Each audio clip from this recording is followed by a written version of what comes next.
دیکھیں کہ آپ کے اوپر کتنی زکوٰۃ فرض ہوتی ہے. اگر 25,000 کی زکوٰۃ فرض ہوتی ہے تو 20,000 کی زکوٰۃ آپ پہلے ادا کر چکے ہیں, 5,000 کی اب ادا کر دیں, تو اس طریقے سے آپ کی پوری 25,000 کی زکوٰۃ ادا ہو جائے.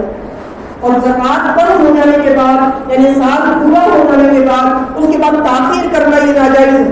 مثلا ربیع الاول کی پہلی تاریخ آ گئی اور 25,000 روپئے کی زکوٰۃ آپ کے اوپر فرض ہوتی ہے تو اب فوراً واجب ہے کہ آپ فوراً زکوٰۃ ادا کریں, اس میں بلا وجہ کی تاخیر نہ کریں. اس لیے کوشش یہ ہونی چاہیے کہ وقت آنے سے پہلے ہم کچھ نہ کچھ زکوٰۃ دیتے رہیں, تاکہ جب وقت آئے اس وقت حساب لگا کر دیکھ لیں. اگر پوری زکوٰۃ ادا ہو گئی تو اچھی بات, اور نہیں ہوئی ہے تو جتنا پیسہ باقی ہے اتنا مزید دے دیں. اور اگر کسی نے زیادہ دے دیا ہے تو اس کو یہ بھی اجازت ہے کہ اس پیسے کو آئندہ سال میں چھوڑ سکتا ہے. مثلا رمضان میں کسی نے 20,000 روپئے کی زکوٰۃ دے دی اور جب اس کا سال پورا ہوا, ربیع الاول کی پہلی تاریخ آئی, اس نے اندازہ لگایا تو زکوٰۃ 18,000 روپئے کی فرض تھی. اب جو 2,000 روپئے ہیں اس کو آئندہ سال میں شمار کر سکتا ہے کہ یہ گویا آئندہ سال کی اس کی زکوٰۃ ادا ہو گئی. تو ان تمام چیزوں کا اور ان تمام مسائل کا خیال رکھنا بہت زیادہ ضروری ہے. بہت سی مرتبہ ایسا ہوتا ہے کہ ہم نے مثلا رمضان میں اپنا حساب لگا لیا, رمضان میں جب ہم نے اپنا حساب لگایا اس وقت اتفاق سے ہمارے پاس مال کم تھا تو ہماری زکوٰۃ 18,000 روپئے کی بیٹھی. لیکن ربیع الاول میں جب ہمارے اوپر سال پورا ہو رہا تھا اس وقت اگر ہم حساب لگاتے تو ہماری زکوٰۃ 25,000 روپئے کی بن رہی تھی. اگر ہم نے غلط وقت حساب لگایا اور ہماری زکوٰۃ کم بیٹھ رہی ہے تو یہ ہماری غلطی ہے. اس طریقے سے اگر 25,000 کی زکوٰۃ بن رہی تھی اور ہم نے 18,000 کا حساب لگا کر دے دیا تو یہ 7,000 روپئے کی زکوٰۃ ہمارے اوپر فرض رہ گئی جو ہمارے اوپر ادا کرنا ضروری ہے. اس لیے اس چیز کا خیال رکھنا ضروری ہے کہ ہمارے اوپر زکوٰۃ فرض کب ہو رہی ہے. جب زکوٰۃ فرض ہوگی اسی دن حساب لگانا ہے. زکوٰۃ دینے میں پہلے سے زکوٰۃ دے سکتے ہیں اور جس دن فرض ہو اس کے بعد سے پھر تاخیر کرنا یہ ناجائز ہے. تو ان تمام چیزوں کا خیال رکھنا ضروری ہے. اس کے بعد یہ بات آتی ہے کہ زکوٰۃ جب دینی ہے تو ہمیں زکوٰۃ کس کو دینی ہے. تو زکوٰۃ دینے میں سب سے عام چیز تو یہ ہے کہ جس کو بھی ہم زکوٰۃ دیں وہ غریب ہونا چاہیے.